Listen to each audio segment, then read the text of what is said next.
for love. What's up? What's up? What's up? Hey y'all, what's up? How y'all doing today? I'm great. Oh, you're doing great today? I am doing great today. That's what's up. That's what's up. This is Maurice. And this is Kafa. And you're listening to the No Fruit Podcast. And make sure you follow us on Fit. Tell the people what fit means. Tell them what it means. Why you laughing like that? Why are you laughing like that? Okay, while the wife is over here choking. Oh, goodness. I need to get fit. We are. So FIT stands for Facebook, Instagram, and Twitter. Thank you. You're so welcome. So make sure y'all get fit. And he didn't even come to save my life when I was choking over here, y'all. Oh, she is all right. She good. She Gucci. She Gucci. I'm a black woman. Okay, yeah. So, hey, y'all. Y'all know there's one Sunday out the month that some people really look forward to more ways than one. Some of them, they want to they go after that Sunday after Love Feast. You go and repent and ask your brother to forgive you, things like that. At Love Feast, and just want to take get a closer walk with God, and then you're breaking bread with them, things like that. And then there comes this Sunday, right? And then the Sunday, you have your, I'm not sure which church you attend, but I know in my church where my, especially the one where I was growing up in, where the pastor would go and says, this part of the communion ritual, which was, and he took the bread and gave thanks and broke it and gave it to them, saying, this is my body given for you. Do this in remembrance of me. Mm-hmm. And in the same way, after supper, he took the cup, saying, this is the cup of the New Testament, which is in my blood, which is poured out for you. Now, depending on which parallel version you read, is all different. But that was Luke chapter 2, verses 19 to 20. Mm-hmm. And so that particular Sunday I'm talking about is Communion Sunday. Communion Sunday. Now, let us break bread together. Let us break bread together on our knee. So those of you who know that song, y'all can understand where I'm coming from, right? Let us know that you know that song. Right. But Kafa and I, we were talking about some things about this. That this particular Sunday, where I know for me as a youngster, I was looking forward to it. Because Maurice, why did you look so forward to because Communion that Sunday? was the one Sunday I can get some liquor. Oh my. Okay, maybe it wasn't all the way liquor and whatever else, but when you're used to drinking grape juice for breakfast and then someone tells you it's only grape juice and you go and get a little buzzy on your knees and you be like, this got a little tang to it. Oh yes. That's a little different. It is different. It is different. That's a little different. So now your church always had liquor for communion. I mean, I know the Bible says that Jesus turned water into wine. Right. But did they always have liquor, or was there a time when they had Welch's grape juice? Like my church had Welch's grape juice. All right, so let's get a little more serious with this, okay? All right. I'm gonna try to anyway. You're gonna try. Yeah. So are you taking communion? It's not even first Sunday. I know. But you know what? Let's think about that for a second. Okay. So think about you drinking. No. Okay. I'm good. So I would say that as far as I can remember, there was a bottle of Manischewitz in the back. Okay. See, I was an altar boy. Yes. And I would see the Manischewitz sitting back there. So as a youngster, I didn't know what that was. Mm-hmm. But you knew how to say it. No. Okay. No, and actually, I think I'm saying it wrong. This is the ghetto young people way of saying it. Okay. Because some friends and I, when we used to talk about it growing up, that's what we called it, Manischewitz. Manischewitz. Now, it did have a little twist to it. Yes. I mean, we do know that there were some people that would buy that before church and after church, and they were communing themselves. All right, all right. So I have a few family members that do that. Yes. Oh, yes. So for me, as far as I can remember, because I was, like I said, I was an altar boy, Yes. aka Alkalite. I was in the back, and where I had to put on my robe and things like that, the Manischewitz was sitting there on the counter. So were the wafers.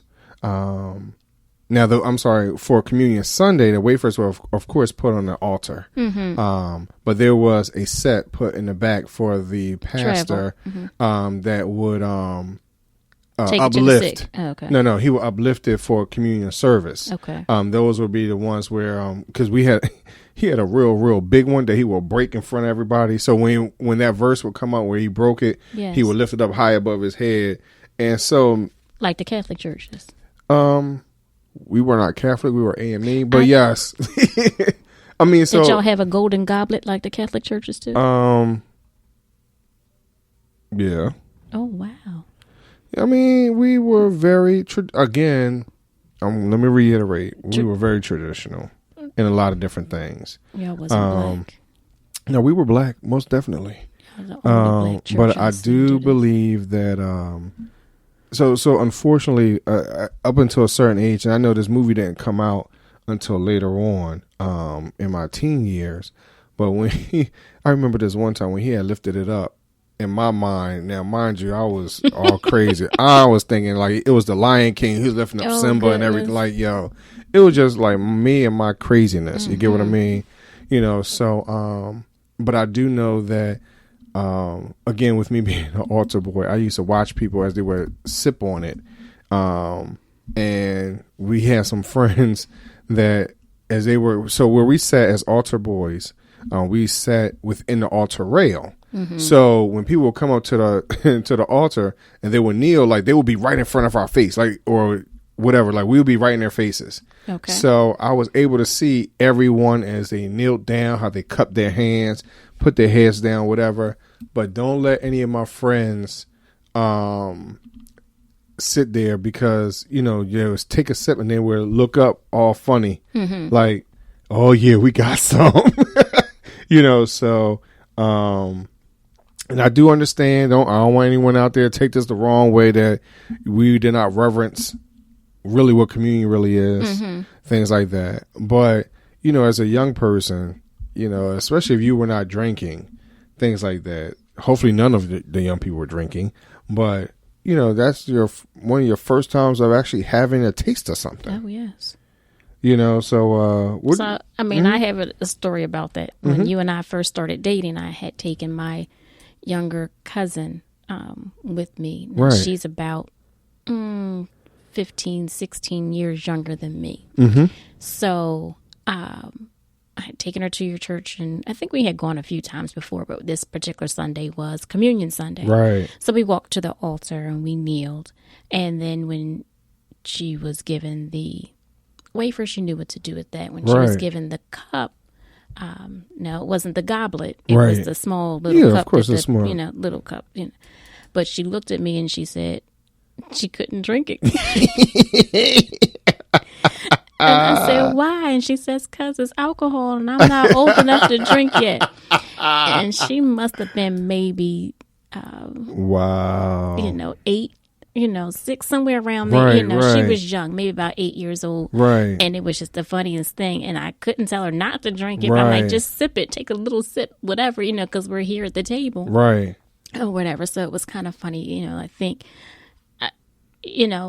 should people know about that ahead of time? Like if you're a little kid, should you have a certain age that you can start sipping on Manischewitz? Right. Hey, if I'm in AA meetings, should I be known? See, I think that's the one thing right there is why some places use alcohol versus non-alcohol grape juice, because of those that are going to meetings, Right. and or that already have some type of issue kind of going on with that. Right. But I know one thing, since we been going to church and things like that, I can't remember the name of the church, and I'm not going to put the church out there anyway. Yes. But I know that one time we had communion, and they had real saltine crackers. Saltine crackers with the little holes in them. Yo, that was the most interesting experience, because I was not expecting that. Yes. Not at all. And that right there, because of me coming from a very traditional perspective, and I didn't think wafers were really expensive, but I guess, because with going with either my grandmother, who was a stewardess, but she was in charge of the acolytes, or even go with my pastor, Right. up to Father Francis or St. Francis or something like that up in Germantown, to go get the wafers and, things like that. So they weren't expensive, Right. but just the fact that we had some crackers. Crackers. I mean, I was not, unfortunately, I guess mentally, I didn't feel like I had communion that Sunday. And the thing was, it wasn't even a full cracker. It was the cracker broken up in pieces. Right. Now, with the traditional wafer, when you put that in your mouth, it sticks to the roof of your mouth. But eventually it dissolves. And that's what I'm going to say, but it dissolves. Right. Even if you just have a little bit of grape juice or a little bit of Manischewitz, Right. it does dissolve away. Right. Now, about a saltine, y'all. Yeah. It sticks to the roof of your mouth, to the sides of your teeth. Right. It takes a whole lot of washing down Yeah. to get that thing moving. Right. So it was a little funny. And they didn't even get the unsalted saltines. So they got the ones with the salt on it. Right. So it was kind of a weird combination to have. Now, this other church I've been going to, they don't have, they have the wafer juice packet. The wafer juice packet. Yeah, it's all together. So it's like you having, little cups you used to get when you go to day camp. Yes. And you got to peel away the foil. Yeah. Oh, but this was what this first Sunday's like. So you pull away the first strip, it's just clear. And that's when you find your wafer underneath the clear. And then after you get that, then you pull away the foil and your juice is there. That is very efficient. Yeah, but people who have arthritis, they can't open it. They can't get communion. they struggle a little bit. Oh, you got to pray for strength. Oh, you pray for strength. Yes, you do. Now, when you have communion, you have to have a clear heart and a clear mind. Right. So you can't cuss out everybody trying to open up that pack. Yeah, because that's the first thing in my mind. Like, yo, what are they saying? If they can't open it up, They can't open it. So I'm pretty sure they fussing somebody out. Yes. You got to be. And the things seem like it's not Welch's grape juice. It's something else. It's not Manischewitz. It's somewhere, something else. So you have to get it. When they give it to you, you got to shake it. So when they give them out, you see everybody doing this shake it, Polaroid picture type thing. Because they're trying to shake, because it all settles at the bottom. Right. So you got to shake it up a little bit to kind of get it to really be grape. Almost like, when regular juice settles or something like that. Exactly. So it's quite funny to see everybody on, So that's not that doesn't sound like a pleasant experience either. It's interesting. Because sometimes things like that, and let's get a little more serious. Sometimes things like the looking forward to the alcoholic beverage, or like as you're saying, peeling back the wrappers, that can take you out of the spiritual high you may be on. Right. Likewise, sipping from the same goblet can take you out of... I mean, we did not sip on the same goblet. I mean, he used it up in the front, but even when he had his associate ministers, everybody had their own cup. But he lifted up the goblet. The golden goblet was lifted. It was highly lifted up. Yes, it was. Oh, right. But we did not drink out of it. And like we're medieval King Arthur type. It's not medieval. It's Catholic. In the Catholic faith, they do go around and they walk up and they all hold their hands and they get their wafer. We did not. And then they sip from the golden cup. Yeah, so I was trying to see how far you guys were emulating. No. Okay. All right. No. Okay. Listen, just because your church was a smaller church, I mean, yes, it was the same denomination, but every pastor, and or congregation uplifted the sacraments differently. Differently, yes, I understand. So we've been to many churches. Yes, we on have. first Sundays, Yes, or we have. some even do second Sundays. Yes. And we've seen many things happen. Yes. So these are just some of the things that we, some things that we experienced. We ain't talk about even all the rest of them. I just know that my church was a little different, and now the one and then I had the whole other side, which is where we had the saltine crackers. So can you imagine everything else in the middle of that? So I want y'all to tell us on social media. Tell us on Fit. On Fit. What y'all think and what y'all experience. I know we're laughing and joking about it a little bit, but and don't get us wrong, we understand the seriousness of this. So those of you who don't know, I am a licensed minister, and Kafa did go to ministry school, to become a minister. So we understand. I didn't finish, y'all. But it doesn't matter. You did attend. So basically, we both have been. We understand the seriousness of the sacraments, but we do understand that culturally in our churches, everybody does things differently. So in deciding to no fruit, sometimes, as you had said, having these things can keep people away, and then for your churches are not fruitful because of you're having many Shevets, or because of things are not the way that people would expect, or it's too much at that particular time. So, right. So just some things to think about. Especially if, depending on your upbringing, I think your upbringing plays a part of that, because again, for myself, and I'm only speaking for myself, the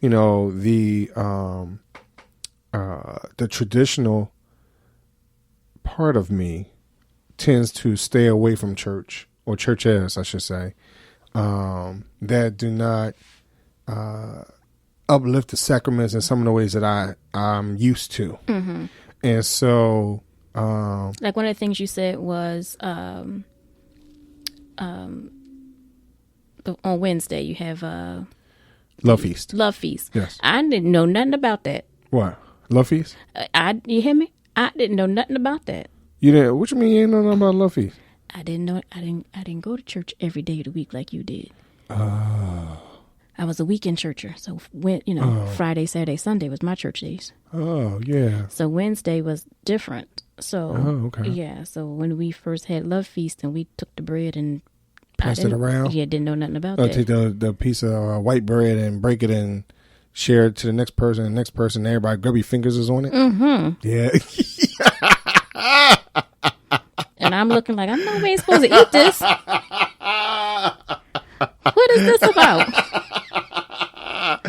I was clueless. That needs an explanation.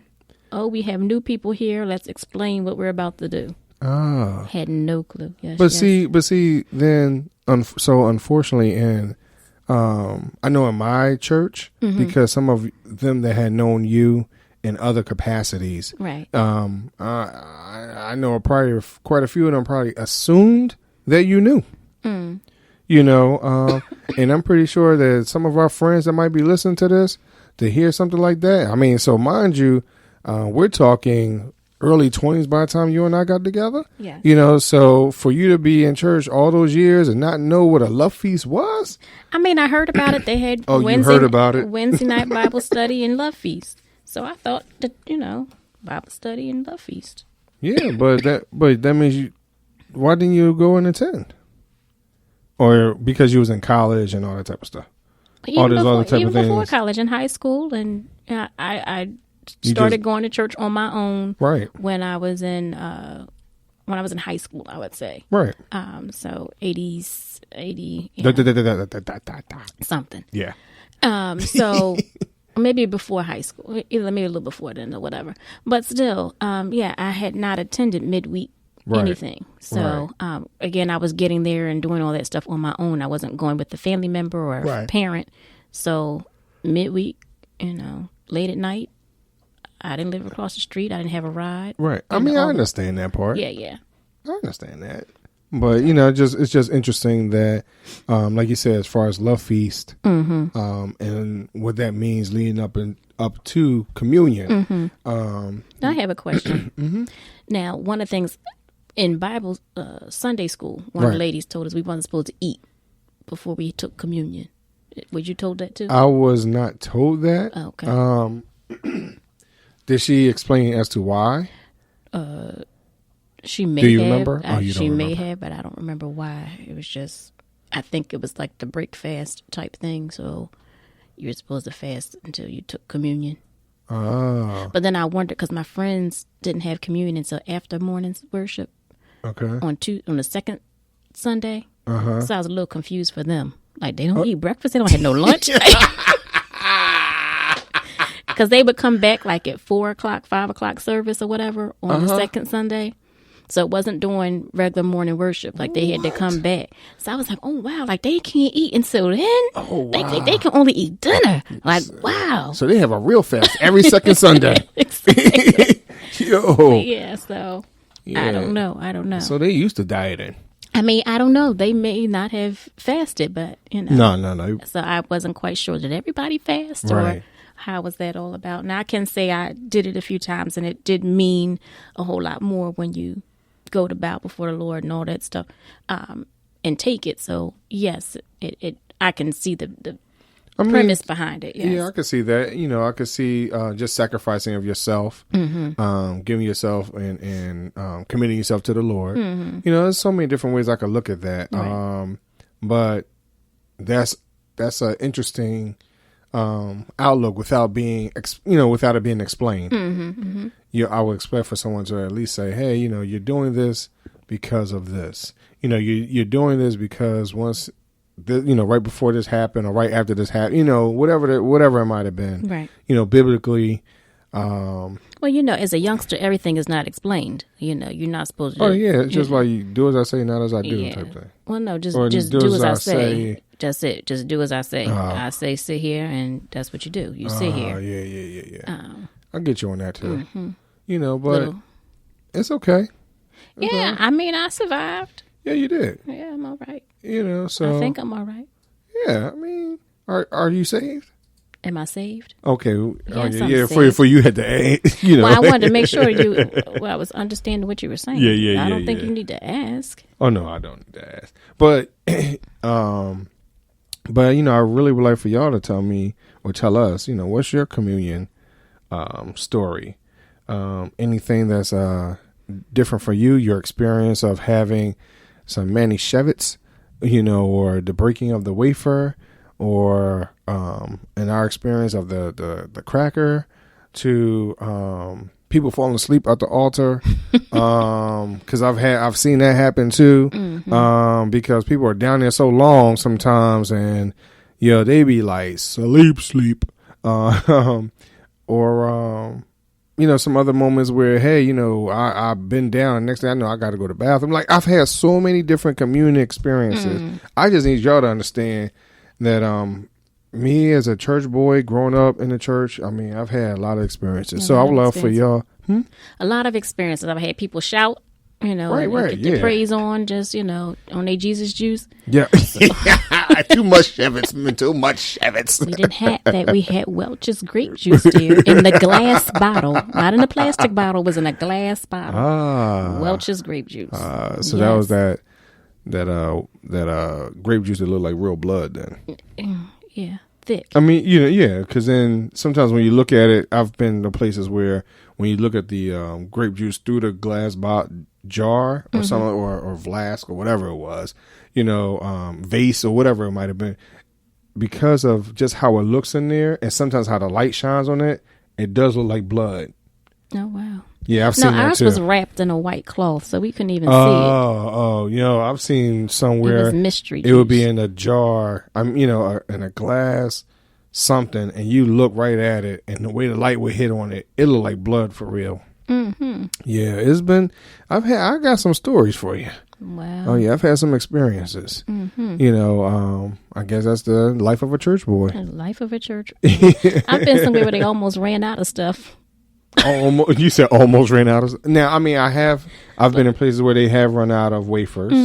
What did they do? And then, well, I mean, stuff that I've seen where the pastor just sits there and look at the stewardesses and be like, what's up? Right, you know, that's really about it. I have not seen where what the real aftermath has been. You know, whether or not they running around, somebody going down a corner store and get some real bread. You know, I haven't seen what the outcome of that has been. I just know that I've seen that. Wow.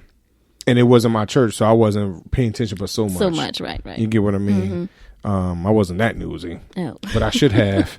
I should have been. Too. So tell us, what do you do if you guys run out on Communion Sunday? You know, some of our pastor friends, what do y'all do if y'all run out? Because I think wasn't Easter or something like that on a Communion Sunday as well. This past, I don't know. I don't remember. This past year. So but that would be interesting because Easter Sunday, you're not sure how many people. Folks. You're not sure how many you're gonna get on the Easter. So but let us know what's going on Facebook, Instagram, and Twitter, and how y'all get down with the communion moments. That's all I want to know. Yeah, share with us. Let us know on Fit Facebook, Instagram, and Twitter. Let us know your Holy Communion stories. Now, we shared a lot of funny ones because we thought that would be interesting to share with you all. So if you have some funny ones, come on and share them with us.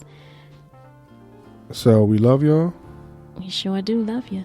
And continue to like and share and subscribe.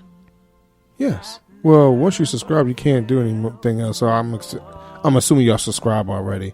If not, share with somebody else and tell them to subscribe. That's right. All right, y'all. All righty. Peace out, y'all. Love you. You in perfect peace.